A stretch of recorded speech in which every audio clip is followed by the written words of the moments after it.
ওকে। আসসালামু আলাইকুম রহমতুল্লাহ। কেমন আছো সবাই? আশা করি সবাই ভালো আছো। আজকে আমাদের নতুন একটি অধ্যায় শুরু হবে পদার্থবিজ্ঞানের। এর আগে আমরা পদার্থবিজ্ঞানের কোন কোন অধ্যায় করেছি যদি একটু সামারি করি। এর আগে আমরা পদার্থবিজ্ঞানের প্রথম অধ্যায় করেছি, দাঁড়াও, প্রথম অধ্যায় করেছি, দ্বিতীয় অধ্যায় করেছি, তৃতীয় অধ্যায় করেছি, চতুর্থ অধ্যায় করেছি। আমাদের এই 4টা অধ্যায় কাজ আমাদের পড়া শেষ হয়ে গেছে। আমি আজকে ক্লাস শেষে সব অধ্যায়গুলোর ক্লাসের যেই আমাদের প্লে লিস্ট আছে সবগুলোর লিঙ্ক এক জায়গায় করে তোমাকে গ্রুপে দিয়ে দিব, তুমি ওখান থেকে ঢুকে দেখতে পারবা, ঠিক আছে? আর এরপরে আমরা পঞ্চম অধ্যায়টা আপাতত একটু বাদ রাখতেছি, কারণ এই অধ্যায়টা অতটা গুরুত্বপূর্ণ না। পঞ্চম অধ্যায়টা বাদ রেখে আমরা আজকে আমাদের মানে একটা সুন্দর একটা অধ্যায়, ষষ্ঠ অধ্যায় শুরু করব। ষষ্ঠ অধ্যায়ের উপরে আমাদের মোরলেস 6টা ক্লাস লাগবে। 6টা ক্লাসেই ষষ্ঠ অধ্যায় আমরা শেষ করতে পারবো। তো সেই ধারাবাহিকতায় ষষ্ঠ অধ্যায়ের আজকে আমরা প্রথম ক্লাসটি শুরু করব। তো এই অধ্যায়ের নামের দিকে খেয়াল করো। অধ্যায়ের নাম হচ্ছে বস্তুর উপরে তাপের প্রভাব। তার মানে এখানে আমরা তাপ রিলেটেড জিনিসপত্র নিয়ে পড়াশোনা করব। তো চলো আমরা শুরু করি। তো তাপ রিলেটেড জিনিসপত্র পড়তে শুরু করার আগে আমাদের আগে জানা উচিত যে আমরা এই অধ্যায়টা কেন পড়বো, তাই না? আমাদের প্রত্যেকটা অধ্যায় পড়ার পিছনে কারণ আছে, যে আমরা বাস্তব জীবনে এটাতে অবশ্যই প্রয়োগ করবো। মানে পড়াশোনা তো এমন না যে শুধুমাত্র তুমি পড়ে গেলা শেষ হয়ে গেল। তোমার জানা উচিত যে তুমি এটাকে আসলে কোন কাজে ইউজ করবা, বা তোমার এটার বাস্তব লাইফে বা রিয়েল লাইফে এটার প্রয়োগটা কোথায়, এটা তোমাকে জানতে হবে। তো আমি যদি এই তাপের অধ্যায়ের প্রয়োগ বলি, তুমি দেখো আমাদের আমাদের যে ইঞ্জিনগুলো আছে প্রত্যেকটা ইঞ্জিন কিন্তু মানে তাপ উৎপন্ন করে কাজ করে। তার মানে কি, তোমাকে যদি ইঞ্জিনের মেকানিজম বুঝতে হয়, তোমাকে তাপ নিয়ে পড়াশোনা করতেই হবে। এটা একটা গেল। দ্বিতীয়ত, তুমি তুমি তুমি যদি তাপ না বুঝো তুমি আসলে কিছুই করতে পারবে না। তুমি যেখানেই যাও, তুমি তুমি দেখো, তুমি তুমি চা খাইতে যাচ্ছ, তোমাকে ওখানে পানি গরম করতে হচ্ছে। এটা এটা তুমি তুমি পানি গরম করতেছো, কিন্তু আসলে ওখানে কি কি মেকানিজম হচ্ছে তুমি যদি এটা বুঝতে চাও, তোমাকে এই বস্তুর উপরে তাপের প্রভাব অধ্যায়টা পড়তেই হবে। আমাদের আশেপাশে 3 ধরনের বস্তু আছে। একটা হচ্ছে 3 ধরনের বস্তু বলতে কি কি, ওই যে আমরা পদার্থ 3 প্রকার পড়ে আসছি না, কঠিন, তরল আর গ্যাসীয়। তো আমাদের সব পদার্থকে তো 3 ভাগে ভাগ করি জেনারেলি। তাহলে এই 3 বস্তুর উপরে তাপের প্রভাব 3 রকম। এগুলো তো আমাদের শিখতে হবে। আমরা কোথায় শিখবো? এই অধ্যায়ে শিখবো। এবং এখান থেকে শুরু করে তুমি যখন এখান থেকে ইন্টার লাইভে উঠবা, ইন্টারে উঠবা, এইচএসসিতে উঠবা, ওখানে একটা অধ্যায় পাবা। অধ্যায়ের নাম হচ্ছে থার্মোডাইনামিক্স। থার্মোডাইনামিক্স। এই থার্মোডাইনামিক্সের মধ্যে তাপ রিলেটেড যা কিছু আছে, যা তোমার মানে এই মানে তুমি ভার্সিটি লাইফে ওঠার আগ পর্যন্ত যা যা দরকার এখানে পাবা। এবং তুমি একটা ভালো ধারণা পাবা। এখন তুমি তো মাত্র শুরু করতেছো, এটা অজু। ওখানে গিয়ে তুমি অনেক কিছু পাবা যেটা এখন তুমি শিখবা না, কিন্তু এই ওটা শিখতে গেলে তোমাকে এখনকার এই ধারণাটুকু রাখতে হবে। তো আসো আমরা আমাদের অধ্যায়টা শুরু করি। আমরা আজকে পদার্থবিজ্ঞানের ষষ্ঠ অধ্যায়টা শুরু করব। তো বস্তুর উপরে তাপের প্রভাব অধ্যায়টা শুরু করব। এই অধ্যায়ে বেশ কিছু আমাদের ব্যাপার স্যাপার আছে, আমরা বলে দিই আমরা আসলে কি কি পড়বো এই অধ্যায়ে। তো আমরা কি কি পড়বো আমাদের যদি জানা থাকে তো আমাদের জন্য পড়তে সুবিধা হবে, তাই না? তো আমরা যদি একটু বলি, আমরা প্রথমত এই অধ্যায়ের জন্য যে জিনিসটা পড়বো সেটা হচ্ছে যে আমরা প্রথমে তাপ এবং তাপমাত্রাকে চিনব। একজন আসলে আমি তাকে একটুখানি অ্যাডমিট দিয়ে আসি। হ্যাঁ ফারদিন, শেষ পর্যন্ত থাকিও, ঠিক আছে? আমরা আজকে একটা গুরুত্বপূর্ণ অধ্যায় শুরু করছি, শেষ পর্যন্ত থাকিও। তো দেখো, প্রথমত আমরা তাপ ও তাপমাত্রা নিয়ে পড়াশোনা করব। তারপরে আমরা যেটা করব, বিভিন্ন আমাদের তাপমাত্রা পরিমাপের জন্য বিভিন্ন স্কেল আছে। বিভিন্ন স্কেলের মধ্যে সম্পর্ক দেখব।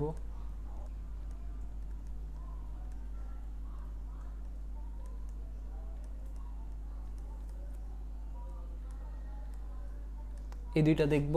আর তারপরে আমরা দেখব মানে আমাদের যে 3 ধরনের পদার্থ আছে, 3 ধরনের পদার্থের উপরে তাপের প্রভাবটা কীরকম সেটা দেখব। বিভিন্ন পদার্থের উপরে তাপের প্রভাব, বিভিন্ন পদার্থের উপরে ওপর তাপের প্রভাব,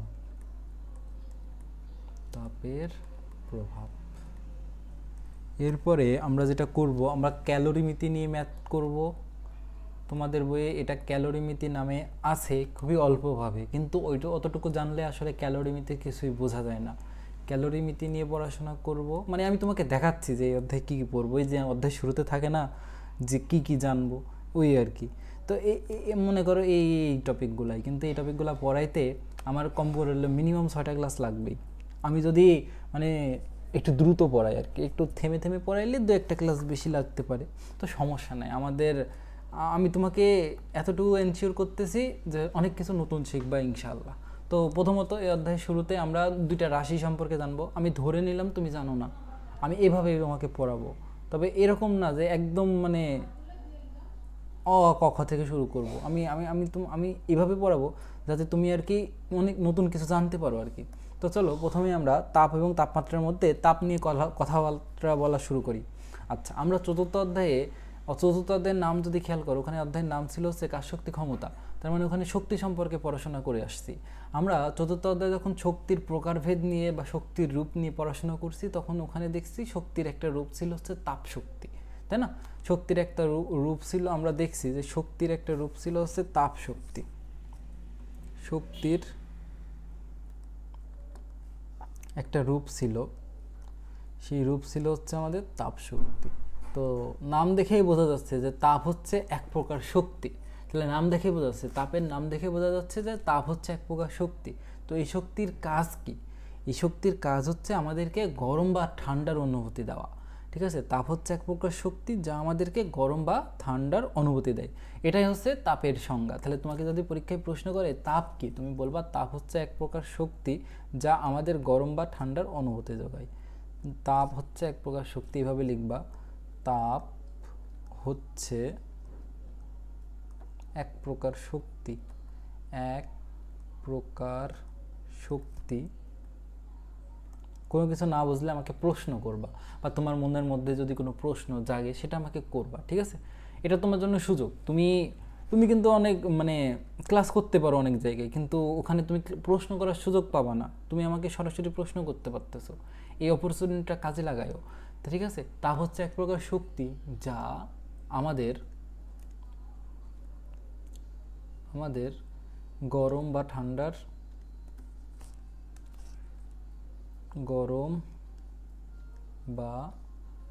ঠান্ডার অনুভূতি যোগায়।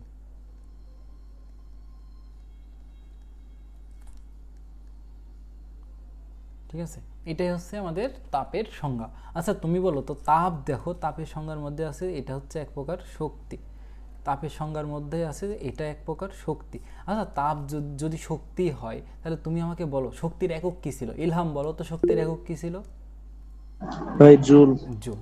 আচ্ছা তাহলে আমরা কি জানি শক্তির একক, এই যে শক্তির একক আমরা কিন্তু জানি। দাও কি আসলো,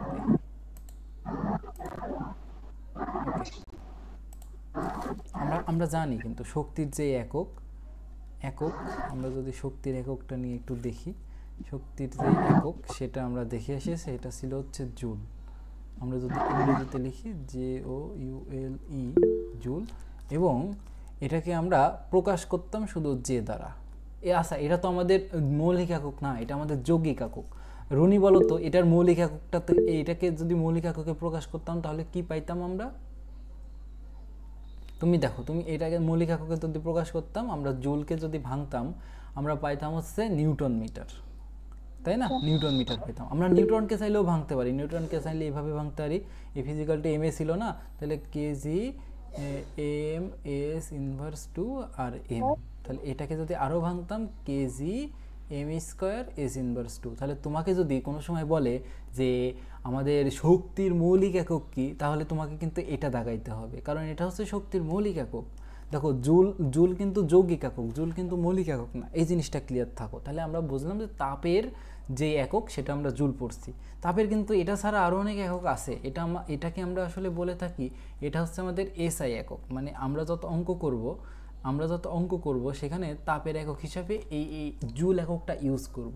তবে এটা ছাড়াও আর একটা প্রসিদ্ধ একক তাপের জন্য আছে, সেটাকে আমরা বলে থাকি ক্যালোরি।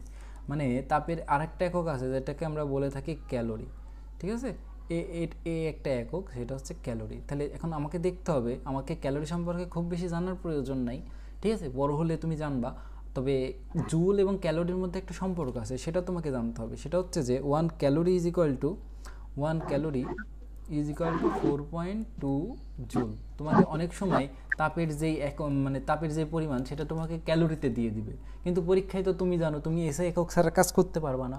তখন তোমাকে কি করতে হবে, এই ক্যালোরিকে জুলে কনভার্ট করতে হবে। এই কনভার্ট করার জন্য তুমি এই সূত্রটা ইউজ করবা, সেজন্য এটা তোমাকে মুখস্থ করতে হবে। ঠিক আছে, এটা এমসিকিউতেও আসতে পারে, এটা একটু মনে রাখবা। 1 calorie is equal two 4.2 joule. অথবা তুমি যেই ক্যালকুলেটারে ইউজ করো ওখানে কনভার্সন নামের একটা অপশন থাকে।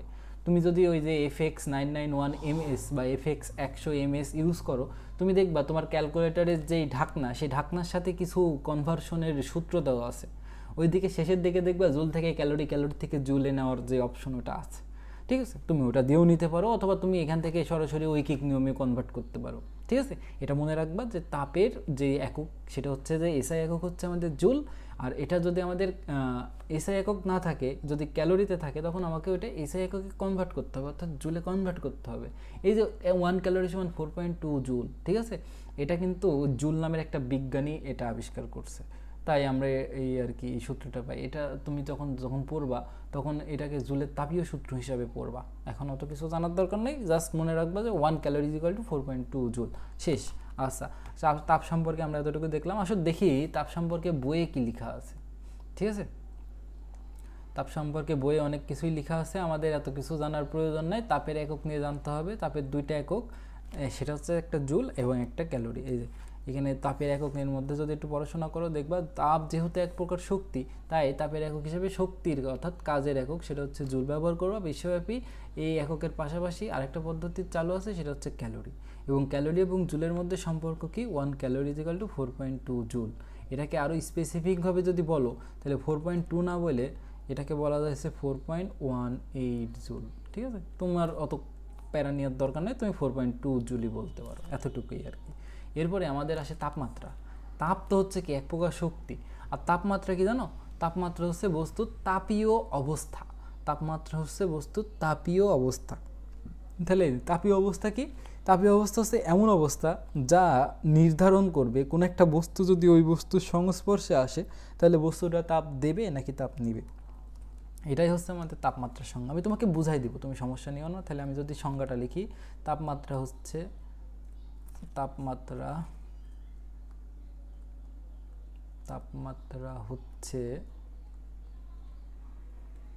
বস্তুর তাপীয় অবস্থা। বস্তুর তাপীয় অবস্থা, তাপমাত্রা হচ্ছে বস্তুর তাপীয় অবস্থা। তাহলে এই তাপীয় অবস্থা কি করবে, যা নির্ধারণ করবে, যা নির্ধারণ করে কোন একটা বস্তু ওই বস্তুর সংস্পর্শে আসলে কোনো একটি বস্তু ওই বস্তুর সংস্পর্শে আসলে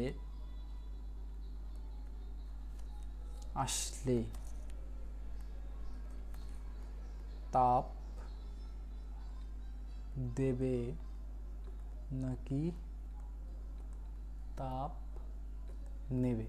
আমি আরেকবার বলি, তুমি বুঝো, তারপরে আমি তোমাকে সংজ্ঞাটা বুঝাই দিচ্ছি। তাপমাত্রা হচ্ছে বস্তুর তাপীয় অবস্থা যা নির্ধারণ করে কোনো একটি বস্তু ওই বস্তুর সংস্পর্শে আসলে তাপ দেবে নাকি নেবে। তাহলে তাপমাত্রা একটা রাশি যা আমরা পরিমাপ করতে পারি। তাহলে তাপমাত্রার একক সম্পর্কে আমাদের জানা উচিত। প্রথমত এসআই একক নিয়ে জানবো, তারপরে অসংখ্য একক আছে তাপমাত্রার জন্য, তুমি নিজেও চাইলে তাপমাত্রার একক বানাইতে পারো। আমরা ওইদিকে যাবো না, আমরা এসআই এককটা আপাতত দেখবো। তাহলে আমরা লিখি হচ্ছে তাপমাত্রার এসআই একক। তাপমাত্রার এসআই একক, তাপমাত্রার এসআই একক হচ্ছে আমাদের কেলভিন। ঠিক আছে, আপাতত এতটুকুই মনে রাখো যে তাপমাত্রার এসআই একক হচ্ছে কেলভিন। ওকে, আমরা তাহলে এখন একটা জিনিস দেখব যে আসলে মানে ওই যে এখানে কথা বলছে না যে কোন একটা বস্তুর সংস্পর্শে আসলে নির্ধারণ করবে যে তাপ দেবে নাকি তাপ নেবে। দেখো, তাপমাত্রা নির্ধারণ করে দেয় যে দুইটা বস্তু যদি পরস্পরের সাথে টাচে থাকে, সংস্পর্শে থাকে, তাহলে কে তাপ দেবে আর কে তাপ নেবে। তার মানে কি দেখো তো, তাপমাত্রা কিন্তু প্রবাহিত হয় না, প্রবাহিত হয় হচ্ছে তাপ। কিন্তু কে প্রবাহিত হবে, কোন দিক থেকে কোন দিকে প্রবাহিত হবে, এটা আবার ডিসিশন নিয়ে দেয় হচ্ছে তাপমাত্রা। কঠিন লাগতেছে? আমি আবার বলি, শোনো। আমি বলছি সেটা হচ্ছে যে তাপমাত্রা নির্ধারণ করে আর প্রবাহিত হয় হচ্ছে তাপ। তার মানে কি, তাপ হচ্ছে আমাদের ফলাফল আর তাপমাত্রা হচ্ছে কারণ।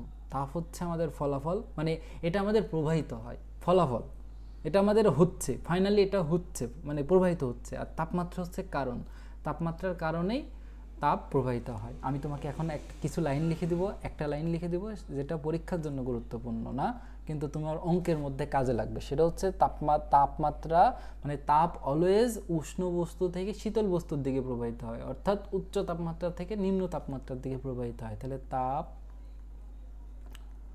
অলওয়েজ উচ্চ তাপমাত্রা থেকে, আমি এভাবে লিখি, উচ্চ তাপমাত্রা থেকে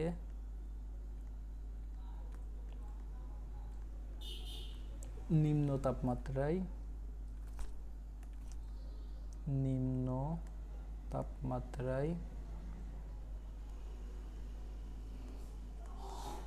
তাপমাত্রার দিকে প্রবাহিত হয়।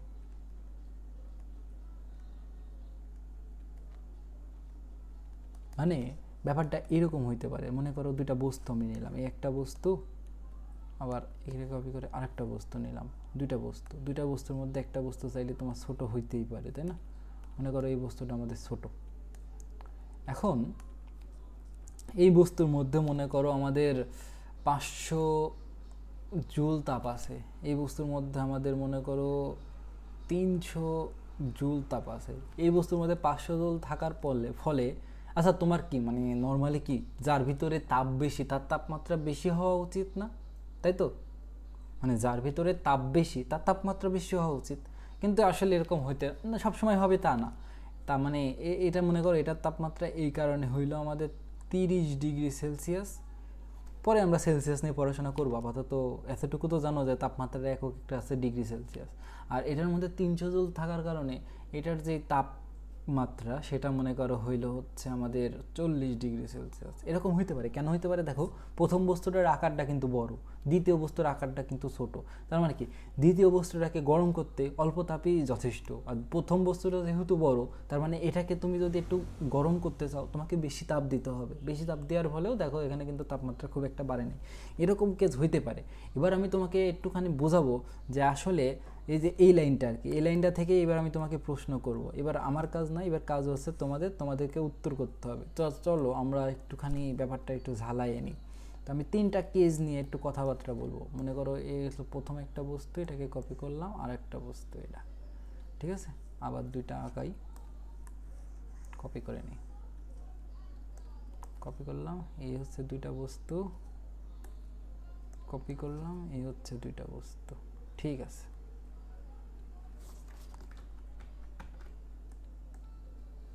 আচ্ছা ঠিক আছে, এই হচ্ছে আমাদের বস্তু, 3টা কেজের বস্তু। তার মানে এটা আমাদের প্রথম কেজ, এটা আমাদের দ্বিতীয় কেজ, এটা আমাদের তৃতীয় কেজ। মনে করো এই বস্তুর যে তাপমাত্রা সেটা হচ্ছে যে আমাদের 25 ডিগ্রি সেলসিয়াস, আর এটা আমাদের 40 ডিগ্রি সেলসিয়াস। এই বস্তুর যে তাপমাত্রা এটা মনে করো আমাদের 30 ডিগ্রি সেলসিয়াস, এটা আমাদের 30 ডিগ্রি সেলসিয়াস। এই বস্তুর যে তাপমাত্রা এটা ধরো 25 ডিগ্রি সেলসিয়াস, এটা মনে করো 40 ডিগ্রি সেলসিয়াস। মনে করো এই বস্তুর মধ্যে তাপ আছে হচ্ছে 200 জুল, এই বস্তুর মধ্যে তাপ আছে হচ্ছে 500 জুল, এই বস্তুর মধ্যে তাপ আছে মনে করো 500 জুল, এই বস্তুর মধ্যে তাপ আছে মনে করো 200 জুল, এই বস্তুর মধ্যে তাপ আছে মনে করো 250 জুল, এর ভিতরে তাপ আছে মনে করো 500 জুল। এখন তোমাকে বলতে হবে আমাদের প্রথম ক্ষেত্রে তাপমাত্রা কোন দিক থেকে কোন দিকে প্রবাহিত হবে, পারবা? প্রথম ক্ষেত্রে 2টা বস্তুকে যদি আমরা কানেক্ট করি, সংস্পর্শে তো আসলো, মনে করো এই যে আমরা একটা পরিবাহী তার দ্বারা এদেরকে কানেক্ট করে দিলাম, তার মানে কি এখন এর মধ্যে তাপের সঞ্চালন হতে পারবে। এখন যদি তাপ সঞ্চালিত হয় তাহলে তাপমাত্রা কোন দিক থেকে কোন দিকে প্রবাহিত হবে বলো তো? তাপমাত্রা প্রবাহিত হবে না তাপ প্রবাহিত হবে? তোমাকে আগে এটা বুঝতে হবে। এটা বোঝার জন্য আমরা এই যে এখানে একটা লাইন লিখছি, তাপ অলওয়েজ তাপমাত্রা দেখো, তাপ প্রবাহিত হয়, তাপমাত্রা নির্ধারণ করে। তাহলে তুমি আমাকে বলো যে প্রথম ক্ষেত্রে আমাদের তাপ কোন দিক থেকে কোন দিকে প্রবাহিত হবে, বলো তো। আমি তোমাকে আরো একটু সহজ করে দিই। মনে করো এটা আমাদের প্রথম বস্তু, এটা আমাদের দ্বিতীয় বস্তু। প্রত্যেক ক্ষেত্রেই সেম, এটা আমাদের প্রথম বস্তু, এটা আমাদের দ্বিতীয় বস্তু। এটা আমাদের প্রথম বস্তু, এটা আমাদের দ্বিতীয় বস্তু। প্রথম ক্ষেত্রে তাপ কোন দিক থেকে কোন দিকে প্রবাহিত হবে? আমরা তো দেখতে পাচ্ছি তাপমাত্রা কখনো প্রবাহিত হয় না, প্রবাহিত হয় হচ্ছে তাপ। তাহলে বলো প্রথম ক্ষেত্রে তাপটা কোন দিক থেকে কোন দিকে প্রবাহিত হবে? প্রথম বস্তু থেকে দ্বিতীয় বস্তুর দিকে নাকি দ্বিতীয় বস্তু থেকে প্রথম বস্তুর দিকে? হ্যাঁ, কেন? কারণ আমরা আমরা দেখে এসেছি যে আমাদের তাপটা প্রবাহিত হবে হচ্ছে উচ্চ তাপমাত্রার বস্তু থেকে নিম্ন তাপমাত্রার বস্তুতে। তাহলে আমি সবসময় দেখবো কি তাপমাত্রা কোথায় বেশি, আর তারপরে কি তাপ ওই দিক থেকে ওই নিম্ন তাপমাত্রার দিকে যাবে। তার মানে এখানে তাপটা প্রবাহিত হবে হচ্ছে আমার এই দিক থেকে এই দিকে, তাই না? আমাদের দ্বিতীয় বস্তু থেকে প্রথম বস্তুর দিকে তাপটা এই দিক থেকে এদিকে প্রবাহিত হবে। তাহলে বলো তো এই দ্বিতীয় ক্ষেত্রে তাপটা কোন দিক থেকে কোন দিকে প্রবাহিত হবে?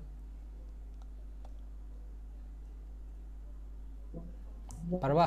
ইলহাম বলো তো এখানে তাপটা কোন দিক থেকে কোন দিকে প্রবাহিত হবে?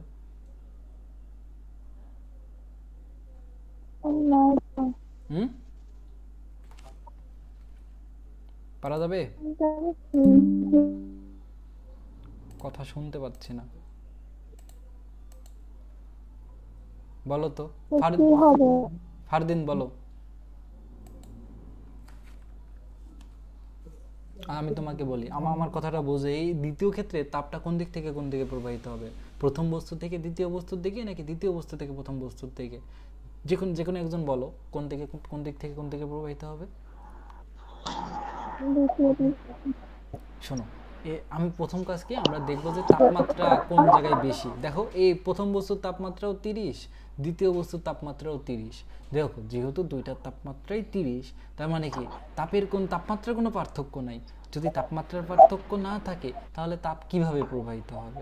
তার মানে কি এখানে তাপমাত্রার যেহেতু পার্থক্য নাই, এখানে তাপ প্রবাহিত হবে না, তাপ প্রবাহিত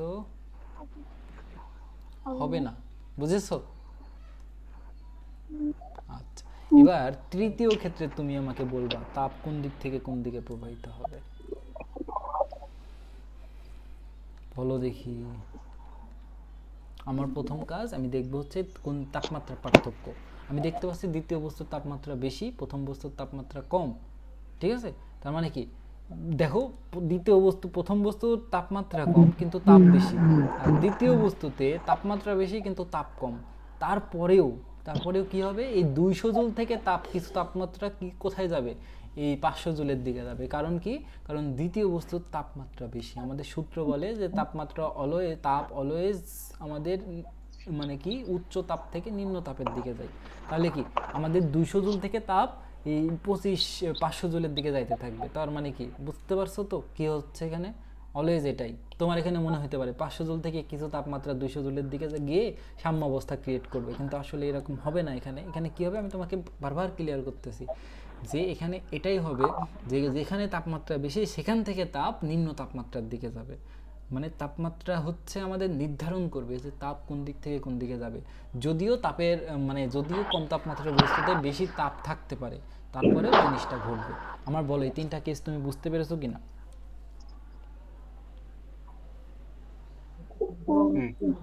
ঠিক আছে,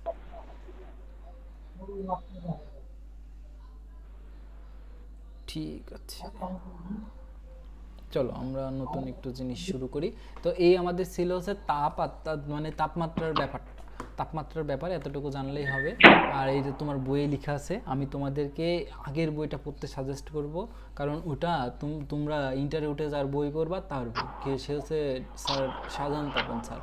ঠিক আছে? উনি তো ইন্টারে উঠে তোমরা তার বই পড়বা, তো এই বইটা পড়লে অন্তত তার লেখার সাথে পরিচিত থাকবা। এই বইয়ে যথেষ্ট খুব ভালোভাবে লেখা আছে, সেজন্য আমি ওই বই থেকেই পড়াই। এটা হচ্ছে শাহজাহান তপন স্যারের বই আর কি। ঠিক আছে? এবার আমরা এই যে তাপমাত্রার একক নিয়ে এটা দেখো, তাপমাত্রার একক নিয়ে এখানে বলা আছে যে তাপমাত্রার যে একক সে আন্তর্জাতিক একক হচ্ছে কেলভিন। মানে এই আন্তর্জাতিক একক মানে হচ্ছে কিন্তু আমাদের এসআই একক, আন্তর্জাতিক একক মানে হচ্ছে আমাদের এসআই একক। ঠিক আছে? আচ্ছা, আমরা এখন বিভিন্ন তাপমাত্রার স্কেল বা স্কেল নিয়ে পড়াশোনা করব, ঠিক আছে, এত কিছু সমস্যা নাই। আমরা কেলভিন নিয়ে, এখানে কেলভিনের সংজ্ঞা দেওয়া আছে, তুমি আপাতত কেলভিনের সংজ্ঞাটা স্কিপ করো, আমি তোমাকে কেলভিনের সংজ্ঞা বুঝাই দিব, পানির তড়িৎবিন্দুর তাপমাত্রা কি সব বুঝাই দিব। হ্যাঁ, আপাতত এতটুকু স্কিপ করো। চলো আমরা একটুখানি একটা জিনিস পড়ে আসি, তারপরে আমরা এই জিনিসটা শুরু করতেছি। এখন আমরা তাপমাত্রার বিভিন্ন স্কেল নিয়ে পড়াশোনা করব আর কি। তাপমাত্রার, তারপরে ওইদিকে আমরা যাচ্ছি, তাপমাত্রার বিভিন্ন স্কেল, বিভিন্ন স্কেল। স্যার, তাপমাত্রার বিভিন্ন স্কেল কি? মানে আমরা তাপমাত্রা তো মাপি, তাই না? তাপমাত্রাকে আমরা পরিমাপ করতে পারি, তাহলে আমরা তাপমাত্রাকে বিভিন্ন ওয়েতে পরিমাপ করতে পারি। তো এক এক বিজ্ঞানী তাপমাত্রা পরিমাপের জন্য এক একটা স্কেল ইউজ করছে। তো আমরা একটু দেখি তাপমাত্রার স্কেল কয়টা আছে। আমরা 5টা স্কেলের নাম জানি, তারপরে দেখি। হ্যাঁ, প্রথমত তাপমাত্রা মাপার জন্য আমরা সেলসিয়াস স্কেল ব্যবহার করতে পারি। সেলসিয়াস স্কেল ব্যবহার করতে পারি। তাপমাত্রা মাপার জন্য আমরা ফারেনহাইট স্কেল ব্যবহার করতে পারি। ফারেনহাইট স্কেল ব্যবহার করতে পারি। 3 নাম্বার, তাপমাত্রা মাপার জন্য আমরা কেলভিন স্কেল ব্যবহার করতে পারি। Kelvin scale. তাপমাত্রা মাপার জন্য আমরা রোমার স্কেল ব্যবহার করতে পারি। রোমার।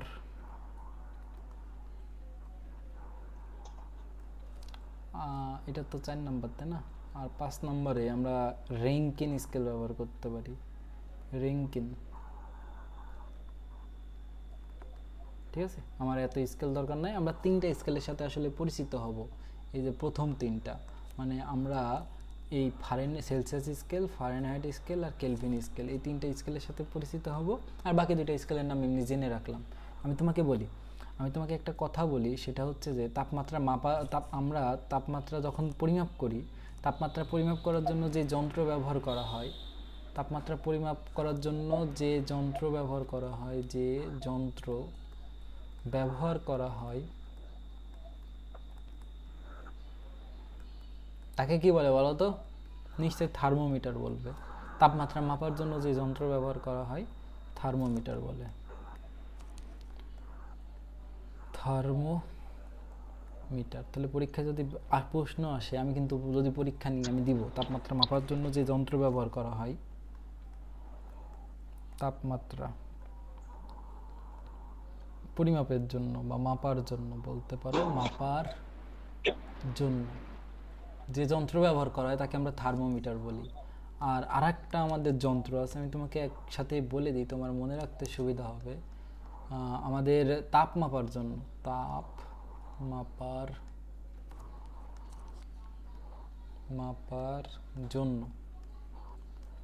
মাপার জন্য আমরা যে যন্ত্র ব্যবহার করে থাকি, যে যন্ত্র ব্যবহার করা হয় তাকে কি বলে বলো তো?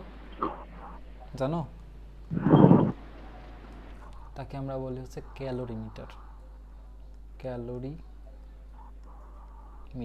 এগুলো কিন্তু মেডিকেলের প্রশ্ন, মেডিকেলে এইসব প্রশ্ন খুব আসে। তো এখনই শিখে রাখলে সমস্যা কি? তোমাদেরও লাগবে, তোমাদের বইতেও আছে, দেখবা। তাহলে আমি রিভিউ করি। তাপমাত্রা মাপার জন্য যে যন্ত্র ব্যবহার করবো তাকে তুমি থার্মোমিটার বলো। এই যে জ্বর আসলেই তুমি একটা থার্মোমিটার ব্যবহার করতেছো, বলছে এত ডিগ্রি ফারেনহাইট জল, 104 ডিগ্রি ফারেনহাইট জল। মানে আমরা তাপমাত্রা মাপার জন্য যে স্কেল ব্যবহার করি বা যে যন্ত্র ব্যবহার করি তাকে আমরা বলি থার্মোমিটার। আর তাপ মাপার জন্য যে যন্ত্র ব্যবহার করি তাকে আমরা বলি ক্যালোরিমিটার। এখন আমরা আসলে যে থার্মোমিটার দেখছি সেই থার্মোমিটার হচ্ছে পারদ থার্মোমিটার। এছাড়াও আরও অনেক ধরনের যন্ত্র বানানো সম্ভব। যেমন মনে করো, এটা পারদ থার্মোমিটার ছাড়াও তুমি তরলের একটা লিকুইড দিয়ে একটা থার্মোমিটার বানাইতে পারো, অথবা তুমি স্থির চাপে গ্যাস থার্মোমিটার, স্থির আয়তনের গ্যাস থার্মোমিটার, বিভিন্ন থার্মোমিটার বানানো যায়। ঠিক আছে, আমাদের থার্মোমিটার বানানোর কলা কৌশল নিয়ে কথাবার্তা বলা আছে ইন্টারে। আমাদের এখন ওই থার্মোমিটার মানে কিভাবে বানানো যায় বা তাপ মাপার যন্ত্র কিভাবে বানানো যায়, কত প্রকার আছে, ওইগুলো আমাদের পড়াশোনা নাই। ঠিক আছে, আমরা আপাতত কি করব, মনে করো একটা থার্মোমিটার বানাইলাম। এখন ওই থার্মোমিটারে কি কি স্কেল আমরা ব্যবহার করতে পারি তাপমাত্রা মাপার জন্য, সেগুলো নিয়ে পড়াশোনা করব। আমরা 3 ধরনের স্কেল নিয়ে পড়াশোনা করব, আর 2টা স্কেল বাদ দিব। আমরা সেলসিয়াস স্কেল নিয়ে পড়াশোনা করব, আমরা ফারেনহাইট স্কেল নিয়ে পড়াশোনা করব, আমরা কেলভিন স্কেল নিয়ে পড়াশোনা করব। তারপরে কি করব, এই 3টা স্কেলের মধ্যে সম্পর্ক দেখব। আমি তোমাকে প্রথমেই বলে দিই, এই যে Celsius scale, Fahrenheit scale, Kelvin scale, যে বিজ্ঞানী যে স্কেল আবিষ্কার করছে সে তার নামকরণ করে দিছে, মানে তার নাম অনুযায়ী নামকরণ করে দিছে। এখানে যদি তুমি নামকরণ করতা, হয়তো তোমার নাম আমরা আজকে পড়তাম, ঠিক আছে, ফারদিন স্কেল এরকম পড়তে পারতাম। আচ্ছা যাই হোক, তাহলে আমরা এখন কী করব, 3টা স্কেল নিয়ে একটু পড়াশোনা করব। তা আসো আমরা 3টা স্কেল নিয়ে পড়াশোনা করি। আমরা একটা কাজ করি, 3টা স্কেলের মানে কিছু জিনিস আমাকে জানতে হবে, আমি তোমাকে বলি। আমরা এখন দুইটা টার্ম সম্পর্কে জানবো। একটা হচ্ছে নিম্ন স্থির বিন্দু, নিম্ন স্থির বিন্দু, তারপরে আমরা আরেকটা টার্ম সম্পর্কে জানবো, সেটা হচ্ছে ঊর্ধ্ব স্থির বিন্দু। ঠিক আছে, আমরা প্রথমত নিম্ন স্থির বিন্দু নিয়ে একটু পড়াশোনা করে নিই, তারপরে আমরা বাকিটা দেখছি। এই যে নিম্ন স্থির বিন্দু, যেটাকে তুমি আরেকটা নামেও ছোটোবেলায় চিনে এসেছো, সেটা হচ্ছে যে আমাদের গলনাঙ্ক। গলনাঙ্ক গলনাঙ্ক তাহলে স্যার গলনাঙ্ক বা নিম্ন স্থির বিন্দু কি? নিম্ন স্থির বিন্দু হচ্ছে যে তাপমাত্রায় পানি গলতে শুরু করে অথবা যে তাপমাত্রায় পানি বরফ হতে শুরু করে তাকে আমরা বলি নিম্ন স্থিরাঙ্ক। তাহলে আমরা এখানে বলতে পারবো যে তাপমাত্রায়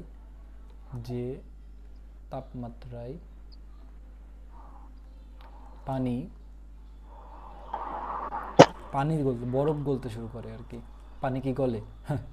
তাহলে বরফ তো চেনো, বরফ চেনো না? বরফ চেনো, বরফ গলতে শুরু করে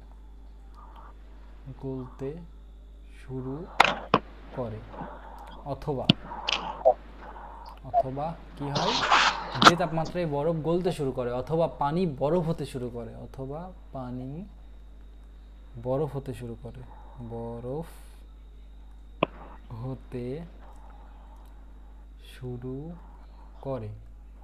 তাকে কি বলে? তাকে আমরা বলি হচ্ছে নিম্ন স্থির বিন্দু অথবা গলনাঙ্ক। নিম্ন স্থির বিন্দু অথবা গলনাঙ্ক। ঠিক আছে, এখন আমরা কি করব, আমরা যে 3টা স্কেল নিয়ে পড়াশোনা করব সেই 3টা স্কেলের নিম্ন স্থির বিন্দুটাকে একটু দেখে নিই। আমি এটা দেখাবো, দেখানোর আগে আমরা ওই যে ঊর্ধ্ব স্থির বিন্দুর সংজ্ঞাটাও একটু দেখে নিই, তারপরে দেখাচ্ছি। এবার আমরা দেখব হচ্ছে ঊর্ধ্ব স্থির বিন্দুর সংজ্ঞা, তাই না? ঊর্ধ্ব স্থির বিন্দু, এগুলো কিন্তু পরীক্ষায় আসে, সংজ্ঞা হিসাবে আসে। ঊর্ধ্ব স্থির বিন্দু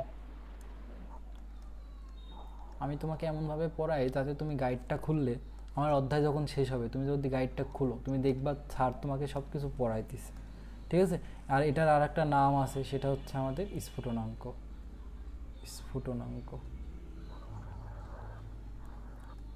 আমি এটাই ধরে পড়াই যে তুমি ইন্টারে সায়েন্স নিবা, এখন ইন্টারে তোমাকে অবশ্যই সায়েন্স নিয়েই পড়তে হবে যদি তুমি সায়েন্সের মজাটা পেতে চাও আর কি। ঠিক আছে, ঊর্ধ্ব স্থির বিন্দু বা এটাকে আরেকটা নামেও রাখা হয় ঊর্ধ্ব স্থিরাঙ্ক। ঠিক আছে, অথবা স্ফুটনাঙ্ক নামেও রাখা, অনেকগুলো নাম আছে, বই একটু ঘাটাঘাটি করলেই পাবা। এটা কি হবে, তাহলে যে তাপমাত্রায় পানি বাষ্প হতে শুরু করে অথবা বাষ্প জমে পানি হতে শুরু করে সেই তাপমাত্রাকে আমরা কি বলবো হচ্ছে ঊর্ধ্ব স্থিরাঙ্ক। যে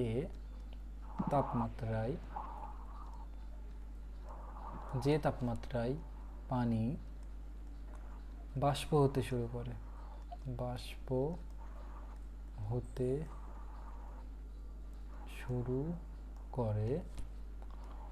তাকে কি বলে? যে তাপমাত্রায় পানি বাষ্প হতে শুরু করে, বা আরেকটা কথাও তো বলা যায়, তাই না? একবারে লিখে দিই, বা কি হয়, বাষ্প জমে পানি হতে শুরু করে।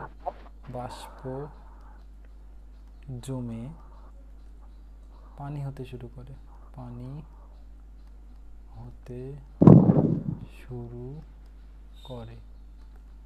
তাকে কি বলে? ঊর্ধ্ব স্থির বিন্দু অথবা স্ফুটনাঙ্ক বলে। ঊর্ধ্ব স্থির বিন্দু বা স্ফুটনাঙ্ক। স্ফুটনাঙ্ক বলে। এই আমাদের গেল হচ্ছে দুইটা সংজ্ঞা। এবার আমাকে কি করতে হবে, এই দেখো আমি তোমাকে একটা কথা এখানে বলি, সেটা হচ্ছে যে আমরা যে সেলসিয়াস স্কেল ব্যবহার করি, সেলসিয়াস স্কেলের জন্য যে একক ব্যবহার করি সেটা হচ্ছে ডিগ্রি সেলসিয়াস। ফারেনহাইট স্কেলের জন্য যে একক ব্যবহার করি সেটা হচ্ছে ডিগ্রি ফারেনহাইট। আর কেলভিন স্কেলের জন্য যে একক ব্যবহার করি সেটা হচ্ছে যে শুধুমাত্র কে লিখে প্রকাশ করি। আর এটাকে আমরা এসআই একক হিসাবে ব্যবহার করি। আমরা এসআই একক হিসাবে যে এককটা ব্যবহার করি এটাই আমাদের সেই এসআই একক। আমি তোমাকে আরেকবার রিভিউ করি, সেলসিয়াস স্কেলের জন্য যে একক ব্যবহার করি সেটা হচ্ছে ডিগ্রি সেলসিয়াস, ফারেনহাইট স্কেলের জন্য যে একক ব্যবহার করি সেটা হচ্ছে ডিগ্রি ফারেনহাইট, আর আমাদের কেলভিন স্কেলের জন্য যে একক ব্যবহার করি সেটা হচ্ছে শুধু আমাদের কেলভিন। ঠিক আছে, এই হচ্ছে গেল। এখন আমরা কি করব, তিনটা স্কেলের ওই যে আমাদের নিম্ন স্থির বিন্দুটা দেখবো। তাহলে প্রথমে সেলসিয়াস স্কেল দেখি, তারপরে বাকিগুলো দেখছি। হ্যাঁ, প্রথমে সেলসিয়াস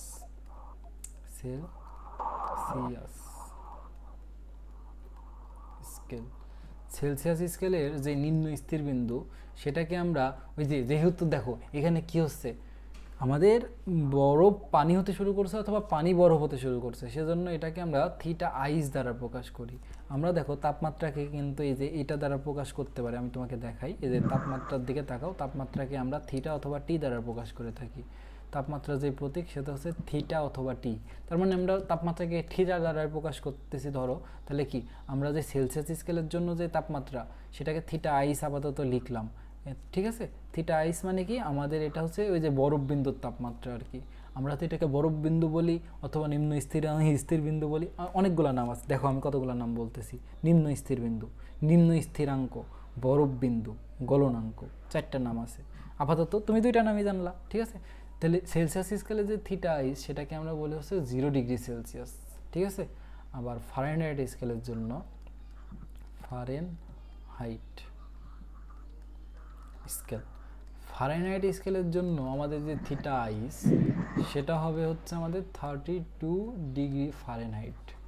আর আমাদের কেলভিন স্কেলের জন্য, এটা মুখস্থ মান, পরীক্ষায় কিন্তু আসে। হ্যাঁ, মানে যিনি এই স্কেলটা ডিজাইন করেছেন বা বানিয়েছেন তিনি এটাকে নির্দিষ্ট করে নিয়েই বানিয়েছেন। তাই কেলভিন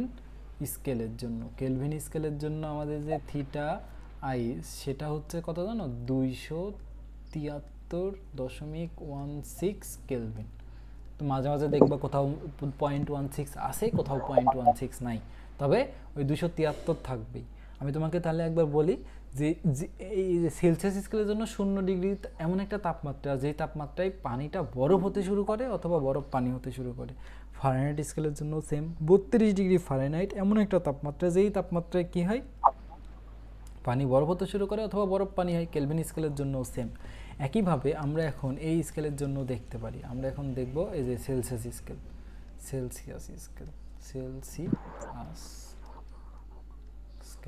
সেলসিয়াস স্কেলের জন্য এটা দেখো, যেহেতু পানি কি হচ্ছে বলো তো, বাষ্পে পরিণত হচ্ছে অথবা বাষ্প পানিতে হচ্ছে, তার মানে বাষ্পকে আমরা ইংরেজিতে বলি হচ্ছে স্টিম।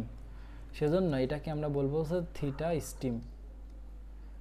সেলসিয়াস স্কেলের জন্য থিটা স্টিম হবে হচ্ছে আমাদের 100 ডিগ্রি সেলসিয়াস। তার মানে 100 ডিগ্রি সেলসিয়াস তাপমাত্রায় পানি বাষ্পে পরিণত হতে হবে অথবা বাষ্প পানিতে পরিণত হবে। আর ফারেনহাইট স্কেলের জন্য ফারেনহাইট স্কেলের জন্য আমাদের থিটা স্টিম হবে হচ্ছে 32 আসে না, এর সাথে তুমি যোগ করো হচ্ছে 180, কত হয় গো, 212 হয়, 212 ডিগ্রি ফারেনহাইট। তার মানে কি 212 ডিগ্রি ফারেনহাইটে আমাদের বাষ্প পানিতে পরিণত হবে অথবা পানি বাষ্পে পরিণত হবে। আর কেলভিন স্কেলের জন্য কেলভিন স্কেলের জন্য আমাদের যে থিটা স্টিম হবে সেটা হবে হচ্ছে 373.16 কেলভিন। ঠিক আছে, এই মানগুলো তারা নির্দিষ্ট করে নিয়ে কাজ করেছিল, আমাদেরকে কি করতে হবে, মুখস্থ করতে হবে। ঠিক আছে, আমি তোমাকে সহজ করে দিই। দেখো একটু সহজ করে দিলে তোমার জন্য সুবিধা হবে। এই যে সেলসিয়াস স্কেলে এটা দেখো পার্থক্যটা যদি খেয়াল করো, এটা দেখবা 100। এই ফারেনহাইট স্কেলের যে পার্থক্য সেটা যদি খেয়াল করো, এটা দেখবা হচ্ছে 180।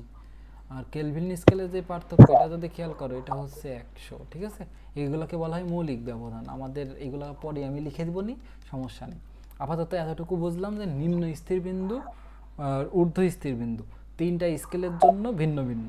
এখন আমরা তিনটা স্কেলের মধ্যে একটু সম্পর্কটা দেখার ট্রাই করি, আসো। তার মানে আমাদেরকে এখন কিছু থার্মোমিটার আঁকাইতে হবে আর কি। থার্মোমিটার তো চেনো, তাই না? থার্মোমিটার তো চেনো। মনে করো এই একটা থার্মোমিটার, আগে একটা আঁকাইনি, তারপরে বাদ বাকিগুলো আঁকাইতেছি। মনে করো এই একটা থার্মোমিটার,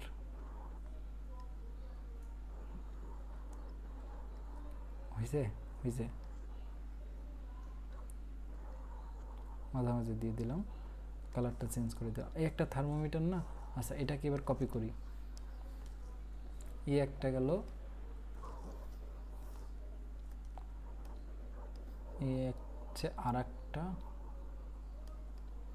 এই হচ্ছে আমাদের আর একটা, আমাদের এই হচ্ছে 3টা থার্মোমিটার। ঠিক আছে, এখন 3টা থার্মোমিটারের মধ্যে এটা হচ্ছে আমাদের সেলসিয়াস স্কেলের থার্মোমিটার, সেলসিয়াস স্কেলের থার্মোমিটার। এটা কিন্তু পারদ থার্মোমিটার আমি আঁকাইছি, হ্যাঁ, আমরা পারদ থার্মোমিটার নিয়ে কাজ করতেছি। এটা হচ্ছে আমাদের ফারেনহাইট স্কেলের থার্মোমিটার, আর এটা আমাদের কেলভিন স্কেলের থার্মোমিটার। ঠিক আছে, এখন আমরা প্রত্যেকটা থার্মোমিটারের নিম্ন স্থির বিন্দু এবং ঊর্ধ্ব স্থির বিন্দুকে নির্দিষ্ট করে দেব। এটা প্রত্যেকটা স্কেলের আমাদের নিম্ন স্থির বিন্দু। ঠিক আছে, প্রত্যেকটা স্কেলের নিম্ন স্থির বিন্দু বলতে কি বোঝাচ্ছি, তার মানে এই বিন্দুতে সেলসিয়াস স্কেলের এই বিন্দুর যে তাপমাত্রা, এই তাপমাত্রায় এসে আমাদের পানি বরফ হয় অথবা বরফ পানিতে পরিণত হয়। তাহলে এটা কত হচ্ছে আমাদের 0 ডিগ্রি সেলসিয়াস। এটা আমাদের কত হবে? এটা আমাদের হবে 32 ডিগ্রি ফারেনহাইট।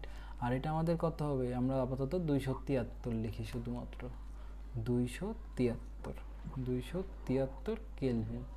আচ্ছা, আর একটা বিন্দু নির্দিষ্ট, সেটা হচ্ছে যে আমাদের স্টিম বিন্দু, যেটাকে আমরা বলি হচ্ছে ঊর্ধ্ব স্থির বিন্দু, তাই না? এটাও আমাদের নির্দিষ্ট। তাহলে সেলসিয়াস স্কেলের জন্য এই বিন্দুটা হচ্ছে আমাদের 100 ডিগ্রি সেলসিয়াস। এটা আমাদের 100 ডিগ্রি সেলসিয়াস। আর এটা আমাদের কত? এটা আমাদের হচ্ছে 212 ডিগ্রি সেলসিয়াস। এটা আমাদের কত? এটা আমাদের 373 ডিগ্রি সেলসিয়াস, 373 কেলভিন। হ্যাঁ, এখন বিজ্ঞানীরা একটা জিনিস পরীক্ষা করে পাইছে, আমি তোমাকে আপাতত এনে দেখাইতে পারি, তোমার এনে দেখানোর দরকার নাই। তুমি একটা জিনিস মনে রাখবা, সেটা কি? এটা হচ্ছে, এটা এরকম যে যে কোনো স্কেলের একটা তাপমাত্রা মাইনাস নিম্ন স্থির বিন্দু, যেটাকে তুমি বলো হচ্ছে থিটা আইস, আর নিচে থিটা স্টিম মাইনাস থিটা আইস, এই অনুপাতটা অলওয়েজ ধ্রুবক থাকে। তুমি যে কোনো স্কেলে যাবা, যে কোনো স্কেলে যদি তুমি এই অনুপাতটা করো, তাহলে এই অনুপাতটা কি থাকে বলো তো? ধ্রুবক থাকে। এখান থেকে আমরা বিভিন্ন স্কেলের মধ্যে সম্পর্কটা স্থাপন করতে পারি। যেমন দেখো, এই স্কেলের যে কোনো তাপমাত্রাকে তুমি হচ্ছে এই স্কেলের যে কোনো তাপমাত্রা, মানে এটা 0 থেকে 100-র মধ্যে যে কোনো তাপমাত্রা, মানে এমন একটা স্কেল আমরা নিয়েছি এটা 0 ডিগ্রির নিচে বা 100 ডিগ্রির উপরে তাপমাত্রা মাপতে পারে না, এরকম একটা স্কেল নিয়েছি। তাহলে এই স্কেলে তুমি যে কোনো তাপমাত্রা, মনে করো আমরা নিলাম এই স্কেলের যে কোনো তাপমাত্রা হচ্ছে আমাদের থিটা সি। থিটা সি কি?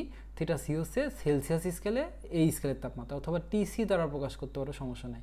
এই স্কেলের যে কোনো তাপমাত্রাকে তুমি টি এফ নাম দিতে পারো, এই স্কেলের যে কোনো তাপমাত্রাকে থিটা এফ নাম দিছি, এই স্কেলের যে কোনো তাপমাত্রাকে থিটা কে নাম দিতে পারো। অথবা তোমার বইয়ে দেখবা এটাকে টি সি লেখা আছে, এটাকে দেখবা, এটাকে তুমি দেখতে পারো টি এফ লেখা আছে।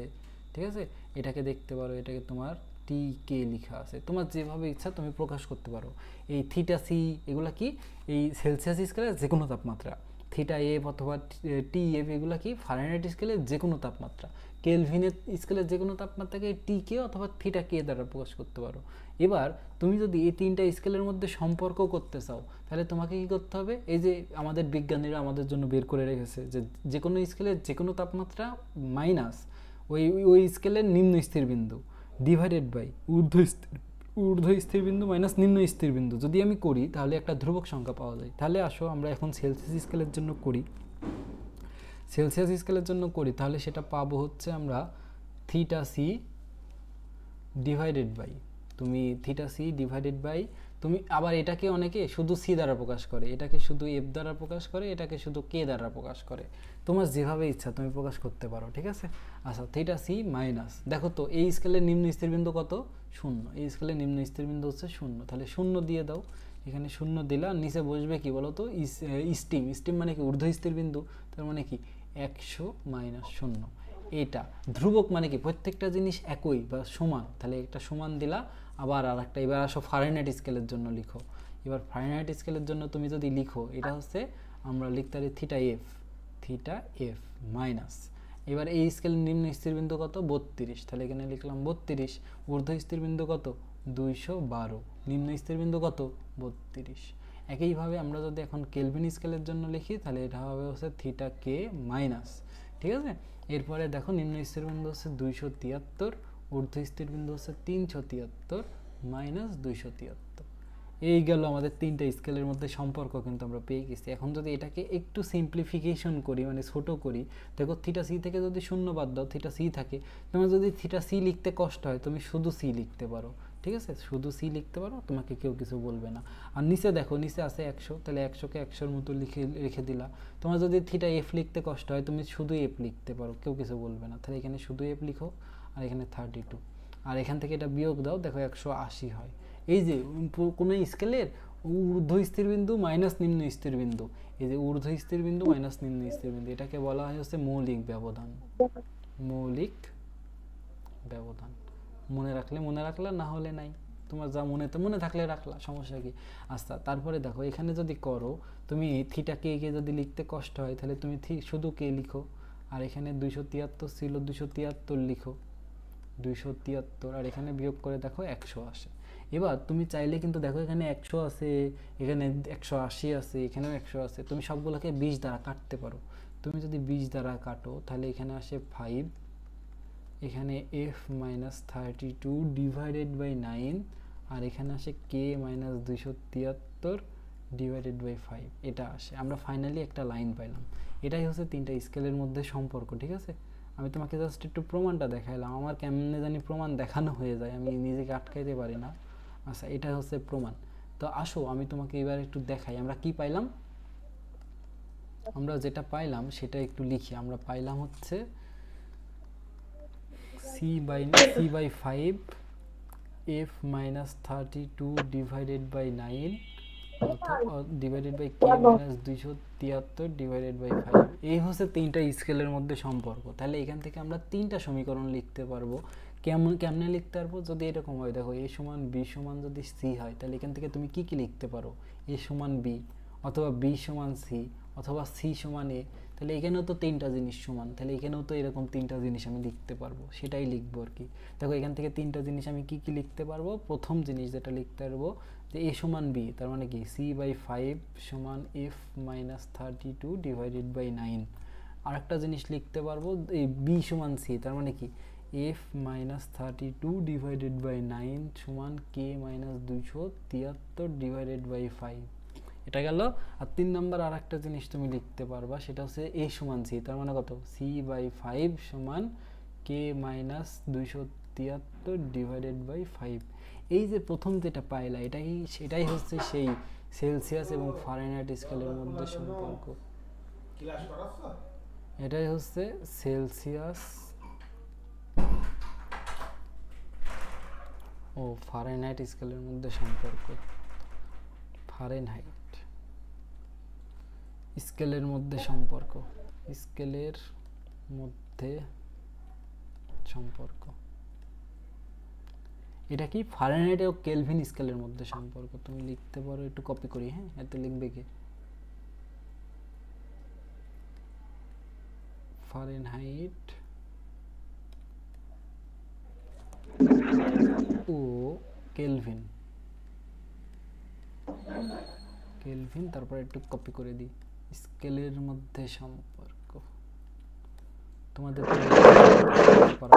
এরপরে এটা কি বোঝাচ্ছে, এটা আমাদের বোঝাচ্ছে দেখো সেলসিয়াস এবং কেলভিন স্কেলের মধ্যে সম্পর্ক। এখানে সবই কপি করে লেখা সম্ভব। আসলে কি যে সেলসিয়াস ও কেলভিন স্কেলের মধ্যে সম্পর্ক, তাই না। এই যে আমরা লিখে দিতে পারি এতটুকু, কেলভিন স্কেলের মধ্যে সম্পর্ক। ওকে, আমাদের হয়ে গেল। এই হচ্ছে তিনটা আমাদের এই যে সমীকরণ, এখান থেকে তিনটা সমীকরণ আমরা পেতে পারি। তা আসলে এবার আমরা প্রথম সমীকরণটা নিয়ে কাজ করি। প্রথম সমীকরণটা হচ্ছে একে সিম্পলিফিকেশন করা যায় না। দেখো c/5 f - 2/9, তোমাকে যদি কোনো সময় সেলসিয়াস স্কেলের তাপমাত্রা দিয়ে তোমাকে ফারেনহাইট স্কেলে নিতে বলে, তোমাকে এটা ইউজ করতে হবে। অথবা তোমার ক্যালকুলেটারে সরাসরি এটা কনভার্সন দেওয়া আছে, তোমার ক্যালকুলেটারের পিছনের দিকে দেখবা C/F অথবা F/C লেখা আছে। ওই যে শেষের দিকে যে 40টা কনভার্সন দেওয়া আছে না, ওখানে লেখা আছে। ওখান থেকে সেলসিয়াস থেকে ফারেনহাইট, ফারেনহাইট থেকে সেলসিয়াস নেওয়া যায়। তোমার এটা দরকার নাই, তুমি এই সূত্রটা ব্যবহার করে সেলসিয়াস থেকে ফারেনহাইটে নিতে পারো। আমি তোমাকে উদাহরণের মধ্যে দেখাবো, ঠিক আছে?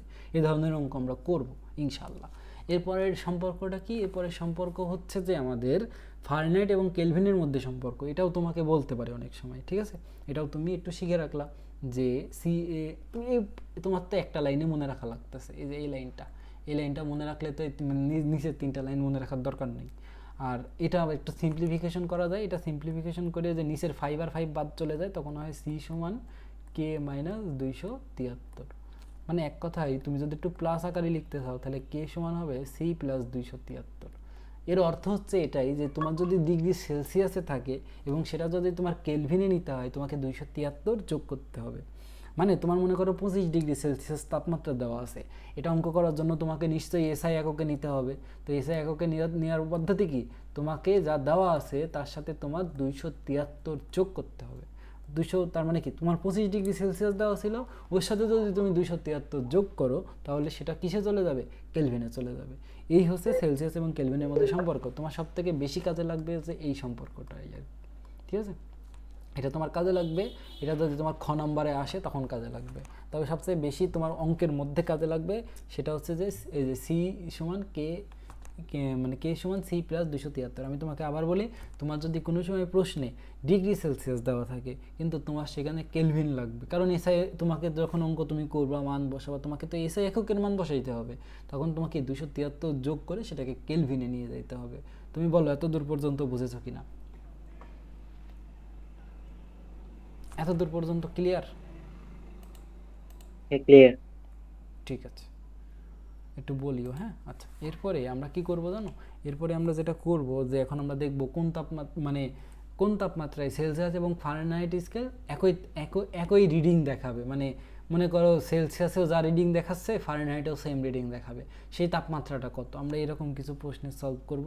তাহলে এখন আমাদের প্রথম প্রশ্ন যে কোন তাপমাত্রায়, এই প্রশ্নগুলো কিন্তু আসে, হ্যাঁ, খ নম্বরে আসে। এগুলো কিন্তু খ নম্বরের প্রশ্ন করতেছি এখন আমরা, যা পড়াচ্ছি সবই পরীক্ষায় আসে। কোন তাপমাত্রায় COF মানে কি সেলসিয়াস ও ফারেনহাইট স্কেল, আমি একটু ছোটো করে লিখলাম, তোমরা কিন্তু পুরো লিখবা, সেলসিয়াস এবং ফারেনহাইট স্কেল একই তাপমাত্রা দেখায়।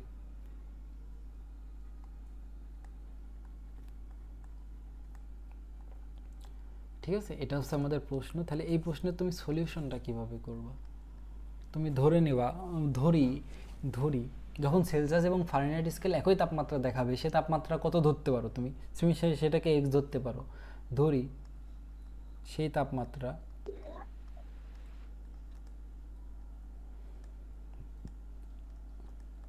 x, ঠিক আছে? তুমি এখন দেখো তো তোমাকে কি নিয়ে কাজ করতে হবে? সেলসিয়াস এবং ফারেনহাইট স্কেলের তাপমাত্রা নিয়ে কাজ করতে হবে না? তাহলে তোমাকে সেলসিয়াস এবং ফারেনহাইট স্কেলের মধ্যে যে সম্পর্ক আছে সেটা লিখতে হবে। সেটা কত? C/5 F - 32 / 9। তাহলে এখন কি করতে হবে? সেই দুইটা তাপমাত্রা তো সেম, তার মানে তখন সেলসিয়াসেও x দেখাবে, ফারেনহাইটেও x দেখাবে। তাহলে দুই জায়গায় তুমি x লিখে দিতে পারবা না? পারবা। তাহলে কি C এর জায়গায়ও x লিখলা আর এফ এর জায়গাতেও এক্স লিখে দিলে, আর কোনো পরিবর্তন তুমি কিন্তু করো নাই। দেখো সব কিছু সেম আছে, তুমি শুধুমাত্র কি করছো? সি এর জায়গায় এফ মানে সি এর জায়গায় এক্স আর এফ এর জায়গায়ও এক্স লিখে দিয়েছো, আর কিছুই করো নাই। তাহলে এবার এটাকে সমাধান করলে তো তুমি কি পাবা? এটাকে সমাধান করলে তুমি এক্স পাবা, আর ওইটাই তো তোমার তাহলে তুমি বলো তো সমাধানের পদ্ধতি কি? দেখো তোমার এখানে আর গুণন করতে হবে প্রথমত। তাহলে 9-এর সাথে এক্স গুণ করলে 9x সমান 5-এর সাথে এক্স গুণ করলে কত? 5x মাইনাস কত হয়? 32 × 5 বলো তো? 160 হয়, তাই না? আচ্ছা, তাহলে দেখো এবার এই যে 5x এদিকে কি আছে? যোগ অবস্থায় আছে, ওই পাশে গেলে বিয়োগ হবে। তাহলে 9x - 5x = -160। তাহলে এখান থেকে হইলো কত? 4x। 4x সমান হচ্ছে -160। তাহলে এখান থেকে x এর মান তুমি বের করে ফেলতে পারবে। আসলে তোমাকে x এর মানটা বের করে আমি দেখাই। এখান থেকে যদি x এর মান তুমি বের করো তাহলে সেটা আসে হচ্ছে আমার x is equal to -160 divided by 4। তার মানে x এর মান আসলো আমাদের কত, -40। এই -40টা ডিগ্রি সেলসিয়াসেও যা, -40টা ডিগ্রি ফারেনহাইটেও তাই। তার মানে কি, -40 এমন একটা তাপমাত্রা যে তাপমাত্রায় সেলসিয়াস স্কেল এবং ফারেনহাইট স্কেল সেম রিডিং দিবে। তার মানে কি, -40 ডিগ্রি সেলসিয়াসও যা, -40 ডিগ্রি ফারেনহাইটেও তাই। বুঝতে পেরেছো নাকি বলো তো? বুঝতে পেরেছো? আচ্ছা, এরপরে তোমার তাপমাত্রা, এরপরের প্রশ্ন, 3 ধরনের প্রশ্ন সম্ভব, যে কোন তাহলে আমরা এখন প্রশ্ন যে কোন তাপমাত্রায়, এগুলো কিন্তু আমি পরীক্ষায় দিব, আমি আগেই বলে দিচ্ছি। পরীক্ষা যখন আমি নিব এগুলো আমি তোমাকে পরীক্ষায় দিব। তাহলে এখন যদি তুমি এগুলো না পারো তাহলে পরীক্ষায় কিভাবে পারো? এগুলো কিন্তু পরীক্ষায় আসে। কোন তাপমাত্রায় আমাদের ফারেনহাইট ও কেলভিন স্কেল একই রিডিং দেবে বা একই তাপমাত্রা দেখাবে, একই রিডিং। পরীক্ষায় ভাষাটা একটু সুন্দর থাকতে পারে, আমি তো আমার ভাষায় লিখলাম, ঠিক আছে? পরীক্ষায় এই ভাষা নাও থাকতে পারে। তুমি তো বুঝতে পারছো প্রশ্ন কি, ঠিক আছে? এবার তাহলে তুমি বলো তো এটার অ্যান্সার কিভাবে করবা। তুমি একটা তাপমাত্রা ধরে নিবা যে যেই তাপমাত্রায় এই দুইটা স্কেল সেম রিডিং দিচ্ছে, সেটাকে তুমি এক্স ওয়াই জেড তোমার যা ভালো লাগে তুমি ধরলা। ধরি সেই তাপমাত্রা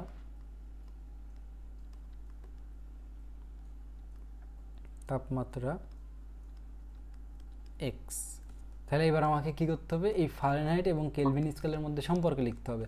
তোমার যদি মনে না থাকে তুমি একবার লিখে নিতে পারবা, c/5 f-32 ডিভাইডেড বাই 9 সমান k-273 ডিভাইডেড বাই 5। এটা লিখলা, তারপরে কি তোমার এটুকু আর এটুকু দরকার না, এটুকু লিখে ফেলো।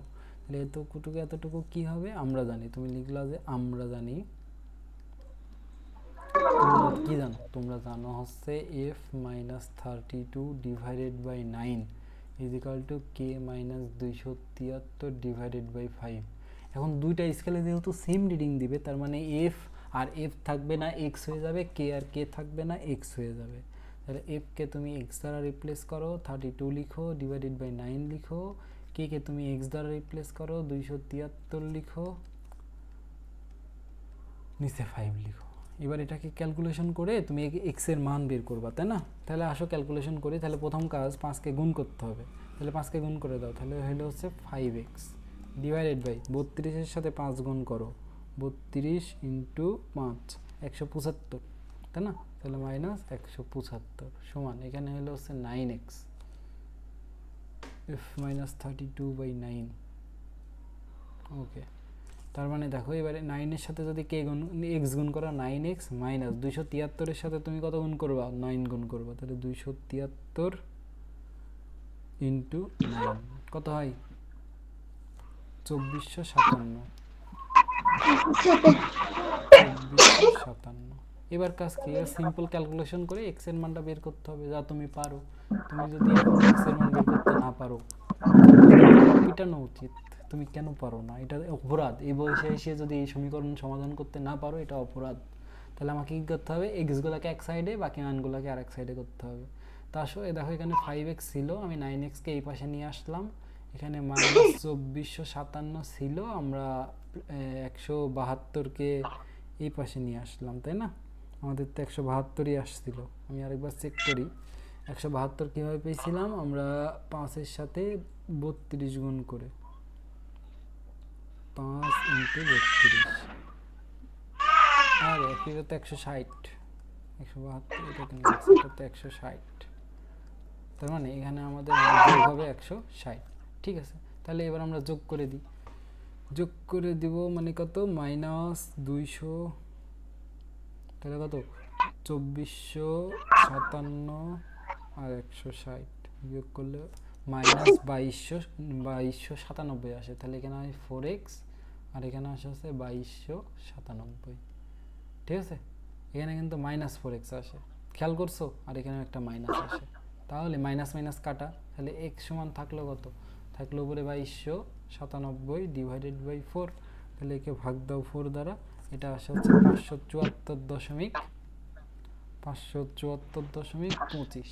এর অর্থ কি, ওই যে আমাদের 574.25 এমন একটা তাপমাত্রা, এই তাপমাত্রায় আমার ফারেনহাইট স্কেলে যে রিডিং পাবা, এই তাপমাত্রাতে কেলভিন স্কেলেও সেম রিডিং পাবা। মানে 574.25 ডিগ্রি ফারেনহাইট যা, 574.25 কেলভিনও সেম, দুইটাই একই জিনিস। বলো তো বুঝতে পেরেছো কিনা? বুঝতে পেরেছো? এই প্রশ্ন কিন্তু পরীক্ষায় আমি দিব, তুমি বুঝতে না পারলে আমাকে এখনই বলো।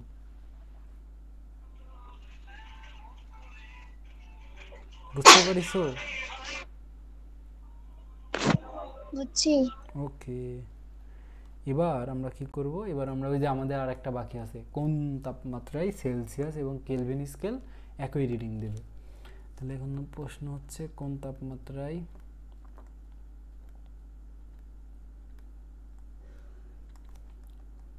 সেলসিয়াস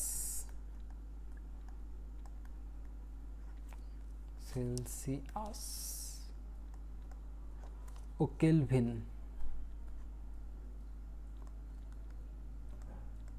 স্কেল একই রিডিং দেবে।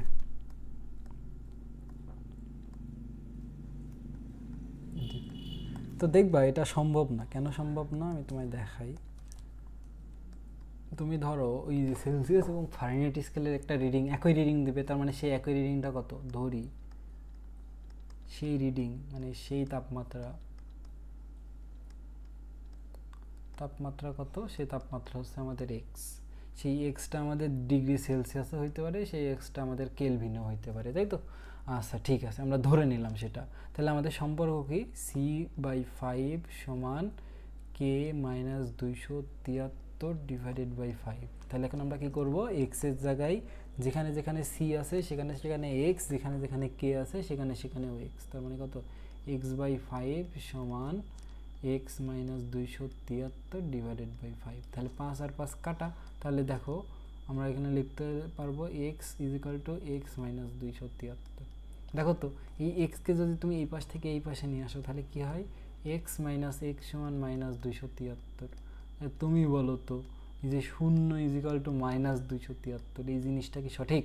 0 তো একটা ধ্রুবক সংখ্যা রে ভাই, তাহলে 0 কি কখনো -273 এর সমান হবে? বলো তো এই জিনিসটা কি আসলেই সম্ভব? 0 কি কখনো 273 এর সমান হবে? বলো তো হবে না। তাহলে এই জিনিসটা সম্ভব না। তার মানে কি, আমরা একটা জিনিস বুঝলাম যে সেলসিয়াস এবং কেলভিন স্কেল জীবনেও সমান হবে না। তার মানে কি, সেলসিয়াস,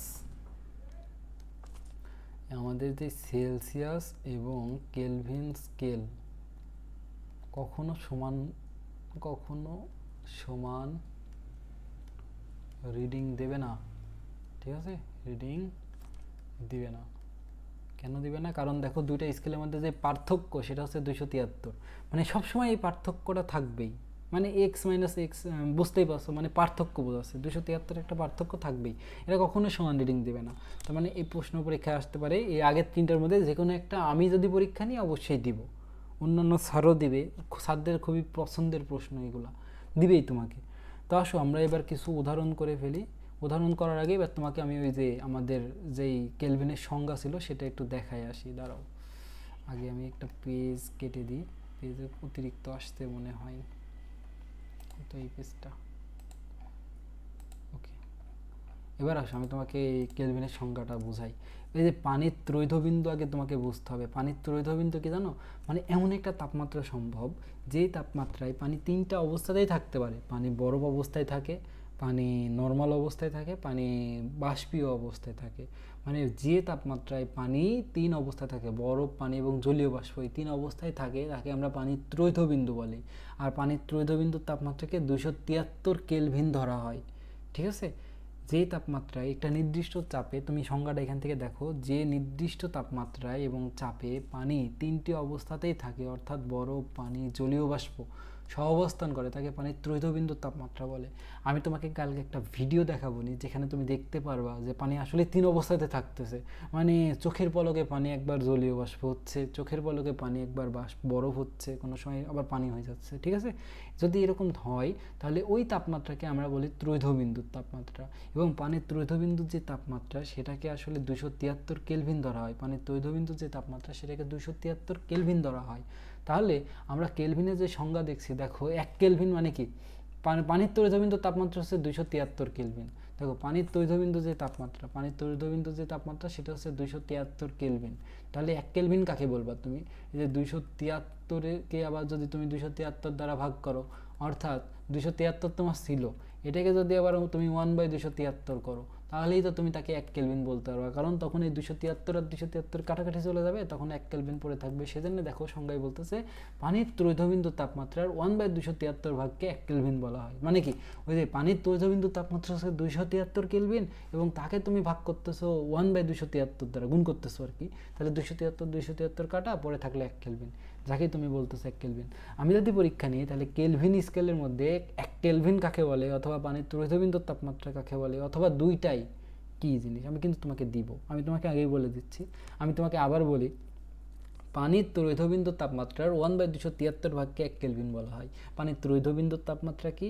এমন একটি তাপমাত্রা যেই তাপমাত্রায় পানি, জলীয় বাষ্প, বরফ এবং নর্মাল 3টা অবস্থাতেই বিরাজ করে। আর পানির ত্রৈধবিন্দুর তাপমাত্রাকে 273 কেলভিন ধরা হয়। তোমাকে পানির ত্রৈধবিন্দুর তাপমাত্রার সংজ্ঞা দেওয়ার সময় মনে রাখতে হবে, এখানে তাপমাত্রা নির্দিষ্ট থাকবে এবং চাপ নির্দিষ্ট থাকবে। তাপমাত্রা এবং চাপ যে নির্দিষ্ট, এটা তোমাকে বলে দিতে হবে, ঠিক আছে? এইভাবে বলে দিতে হবে, না হলে তোমার সংজ্ঞা কিন্তু ভুল হবে। আমি তোমাকে আশা করি বোঝাতে পেরেছি। বুঝতে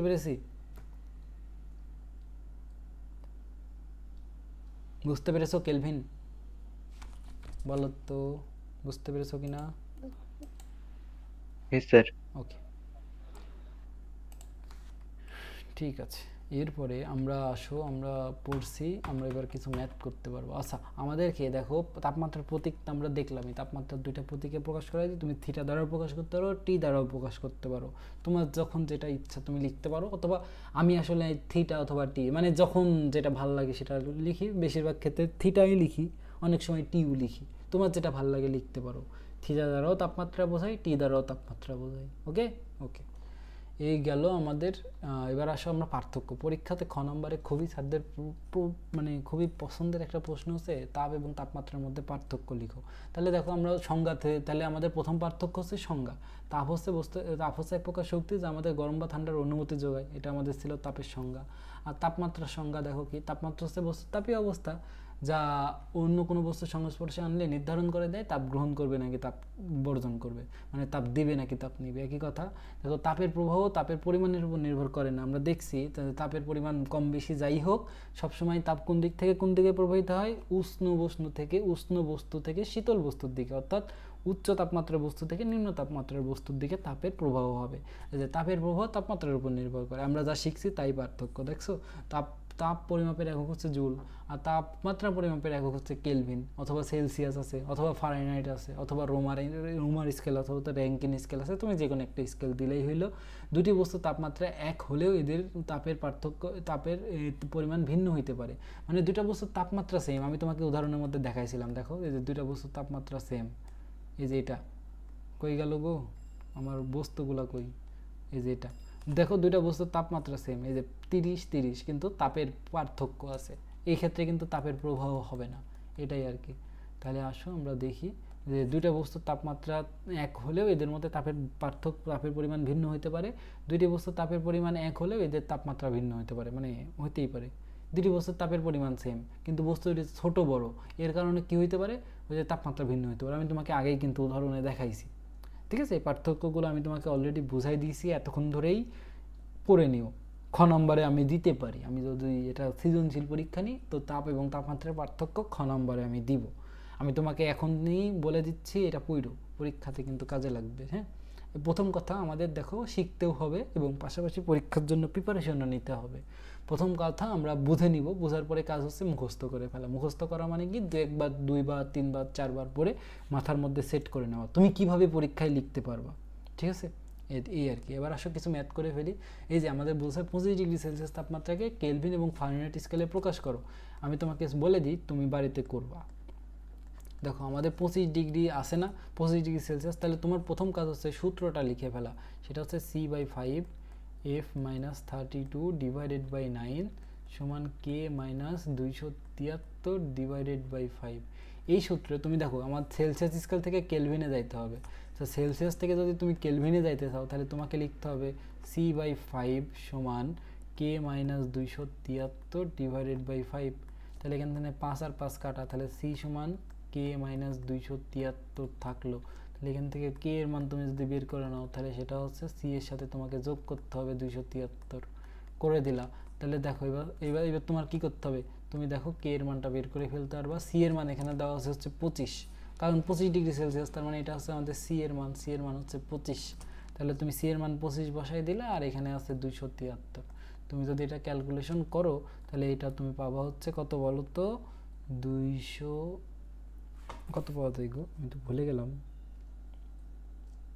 ধরো দেখি 273 যোগ 25 298, এটা পাওয়া যায় হচ্ছে 298 একক কী হবে, কেলভিন হবে। এই আমাদের গেল 1 নাম্বার। আর 2 নাম্বার প্রশ্ন বলতেছে এটাকে ফারেনহাইট স্কেলে প্রকাশ করতে, তাই না? তাহলে ফারেনহাইট স্কেলের সম্পর্কটা তুমি লিখবা, সেটা হচ্ছে যে C/5 সমান F - 32 ডিভাইডেড বাই 9। এই সম্পর্কে তুমি কি করবা বলো তো, এই C এর মান তো বসাই দিবা, সেটা হচ্ছে 25। C এর মান তুমি বসাই দিলা ধরো 25, আর এখানে divided by 5 F - 32 divided by 9। তাহলে এটা দ্বারা এটাকে কাটো, তাহলে 5 হয়। তাহলে এখানে হলো কত, 5 সমান F - 32 ডিভাইডেড বাই 9। যদি তুমি ক্যালকুলেশন করো এফ এর মান তুমি যেভাবে ইচ্ছা ক্যালকুলেশন করবা, করলে দেখবে এটা পাবা হচ্ছে 77 ডিগ্রি ফারেনহাইট। ঠিক আছে, এইভাবে সমাধান করবো। আমি তোমাকে একটা দেখাই দিলাম, বাকিগুলো তুমি নিজেই পারবা। দেখো এরপরের প্রশ্নটার দিকে খেয়াল করো। এই যে 273 কেলভিনকে সেলসিয়াস এবং ফারেনহাইটে প্রকাশ করতে বলছে, এটা পারবা না? বলো তো পারবা কিনা, এটা কি পারবা? হ্যাঁ, এটা পারবা। এটা তো সহজ, আমি তোমাকে ওই যে একই সূত্র আর কি, এই যে এই সূত্রটাই C/5 F - 32 divided by 9 K - 273 divided by 5। প্রথমত একবার তোমার কাজকে আমি তোমাকে একটু খালি হিন্টস দিয়ে দিই। তুমি একবারে এই যে K এর সাথে C এর সম্পর্ক করবা, একবার K এর সাথে F এর সম্পর্ক করবা, ঠিক আছে? তারপরে কি ওখান থেকে এই যে বের করবা, একবার অ্যান্সার পাবা 0 ডিগ্রি, আর একবার অ্যান্সার পাবা 32 ডিগ্রি। কেন? কারণ এইটাই তো দেখো পানির ওই যে 273 কেলভিন, যে তাপমাত্রায় পানি কী হইতো বলো তো, বরফ গলে পানি হতো অথবা পানি থেকে বরফ হইতো। তাহলে এটা ওই যে 3টা স্কেলের ক্ষেত্রে দেখো এই তাপমাত্রাটা সমান ছিল। ওই যে আমি তোমাকে যখন এই যে পড়াইছি দেখো 0 ডিগ্রি, 32 ডিগ্রি ফারেনহাইট আর 273 কেলভিন।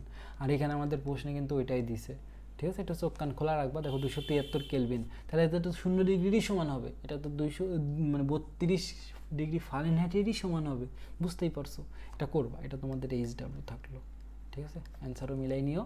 আর এরপরে এটাও সেম, এই যে 98 ডিগ্রি ফারেনহাইট, তার মানে কি একবার ফারেনহাইট থেকে সেলসিয়াসে যাবা, একবার ফারেনহাইট থেকে কেলভিনে যাবা। এটা তো অবশ্যই পারবা, এটাও তোমাদের HW থাকলো। বলো তো আজকের ক্লাসটা বুঝছো কিনা? আজকের ক্লাসে আর কিছু নাই, শেষ। বলো আজকের ক্লাসটা বুঝছো? আজকের ক্লাসটা কি বোঝা গিয়েছে? বুঝছো। আচ্ছা, আজকের ক্লাসটা আমাদের এতটুকুই। আমরা কালকে ওই যে বিভিন্ন বস্তুর উপরে তাপের প্রভাব নিয়ে পড়াশোনা করব। আমাদের যেই কি আছে বলো তো, কঠিন হলো আমাদের যে ওই যে বিভিন্ন টাইপের বস্তু আছে, স্থির মানে যে আমাদের কি জানি বলে, তরল, গ্যাসীয় অথবা কঠিন বস্তু, বিভিন্ন বস্তু আছে, এইসব বস্তুর উপরে তাপের প্রভাব নিয়ে কথাবার্তা বলবো, ঠিক আছে? আজকে আমাদের এতটুকু পর্যন্তই। আমার নেক্সট ক্লাসে আবার দেখা করব, ঠিক আছে? ভালো থাকো, সুস্থ থাকো, আসসালামু আলাইকুম।